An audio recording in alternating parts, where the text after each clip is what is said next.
Luapan air Sungai Citarum dan Cibeet masih merendam wilayah Kerawang, Jawa Barat. Kondisi ini memaksa ribuan warga bertahan di lokasi pengungsian sambil menanti bantuan logistik yang mulai menipis. Sebanyak 4.000 jiwa lebih masih mengungsi di 7 kecamatan terdampak.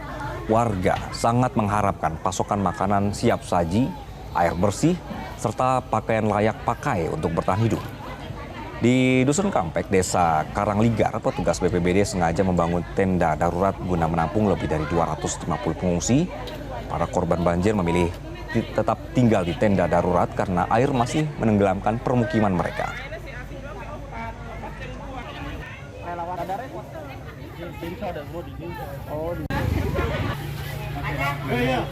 Ini dihuni berapa orang Bu ya? Di tenda ada sekitar 150, yang di luar ada 100, sekitar 250-an di sini. Ini kan sudah 2 pekan lebih Bu ya. Apakah untuk makanan kayak gitu gimana Bu? Makanan? Ya. Makanan alhamdulillah ada dari Dinsos ya, sehari itu 500 bungkus. Harapannya semoga pemerintah ya lebih cerdas lah ya. Udah harapannya mintanya itu ya terserah pemerintah aja lah. Pokoknya kita ini aja yang terbaik aja di Kampung Karangligar itu. Dan pemirsa, untuk mengetahui situasi terkini dari wilayah Kerawang, sudah ada rekan Bambang di lokasi. Bambang, selamat sore. Bagaimana situasi terkini di Kerawang? Ya, Anggi, selamat sore Anggi. Untuk saat ini pada Minggu sore, untuk situasi banjir di Kabupaten Kerawang masih berlangsung. Dan khusus di tempat saya berdiri ini di Kecamatan Teluk Jambe Barat, Desa Karangligar, tepatnya di Dusun Pangasinan, ini ketinggian air masih relatif tinggi dan di bagian terdalam pemukiman bahkan dapat mencapai lebih dari 2 meter. Hal ini dikarenakan untuk khusus di kampung ini itu sangat minim saluran pembuangan. Jadi pada saat meluapnya Sungai Citarum dan Sungai Cibeet yang kemudian airnya merendam ratusan rumah di wilayah ini, itu relatif lama pada saat surutnya karena memang tadi sangat minim sekali untuk saluran pembuangan. Di Anggi. Oke, Bambang, tadi disebutkan warga melaporkan logistik mulai menipis. Apa sebenarnya yang terjadi? Ini karena memang akses jalan yang sulit dicapai atau memang pasokan logistik yang belum sampai ke Kerawang sepenuhnya? Untuk beberapa posko memang terpantau dari kemarin kita lihat dari posko itu masih relatif aman ya. Dan untuk akses jalan juga saat ini memang sudah terbuka. Namun banyaknya warga yang menjadi korban banjir ya cukup untuk mengurangi jumlah logistik yang ada. Dan ini pun terus dari pihak BPBD Kabupaten Kerawang mensuplai makanan pada saat pagi maupun sore hari. Dan saat ini warga juga membutuhkan seperti popok untuk bayi, pakaian bekas layak pakai, serta makanan siap saji. Ya, Anggi.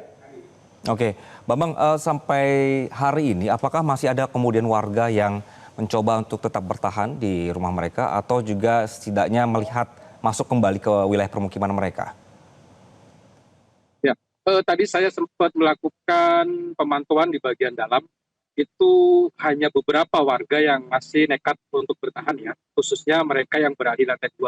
Namun untuk pasokan logistik tetap selama ini dipasok oleh tim dari BPBD Kabupaten Kerawang dan itu jumlahnya hanya sangat sedikit dan sebagian besar memang sudah mengungsi di lokasi-lokasi pengungsian yang sudah disediakan oleh petugas BPBD Kabupaten Kerawang. Di Anggi. Oke, Bambang, apa kemudian sampai hari ini ya begitu, air ini masih tinggi? Apakah memang daerahnya yang cekungan atau juga air berkumpul di sana atau tidak? Apakah tidak ada upaya semacam pompanisasi dari Pemda setempat supaya menurunkan air? Ya, betul Anggi. Wilayah Karangligar sendiri memang relatif berbeda dengan wilayah sekitarnya ya. Desa Karangligar sendiri memiliki kontur dataran yang lebih rendah dibandingkan dengan daerah sekitar dan sebelah kanan dan kiri itu diapit oleh 2 sungai seperti Sungai Cibeet dan Sungai Citarum. Jadi pada saat kedua sungai itu kelebihan debit air langsung meluap ke pemukiman warga. Dan ini yang lebih tragisnya yaitu saluran pembuangan ini sangat minim sekali.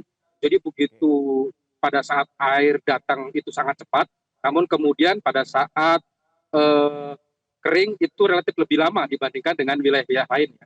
Dan ini menjadi problematika tersendiri beberapa upaya dari pemerintah daerah itu seperti Pemprov Jawa Barat itu telah membangun rumah panggung dengan target 1.000 rumah, namun saat ini baru terrealisasi sebanyak 25 rumah. Dan ada wacana mengenai relokasi. Dan yang paling progres saat ini pembangunannya yaitu pembangunan rumah pintu dan pompa air di saluran sungai di wilayah Cibeet, Karawang, di Anggi. Oke, berarti kalau begitu memang skenario dengan pompa ini mustahil dilakukan karena airnya susah dikeluarkan atau justru pompanya yang kurang sehingga tidak maksimal untuk air bisa turun? Untuk pembangunan pompa air, rumah pompa air itu masih dalam proses. Dan target realisasi menyelesaikan rumah pompa air ini itu sekitar pertengahan tahun 2026. Jadi saat ini mereka masih melakukan upaya pembangunan dengan cara pertama kemarin sudah membebaskan lahan yang dilakukan oleh pemerintah di Kabupaten Karawang, dan saat ini dalam proses pengerjaannya dilakukan oleh Kementerian PU dan juga BBWS dari Kementerian PU di Anggi.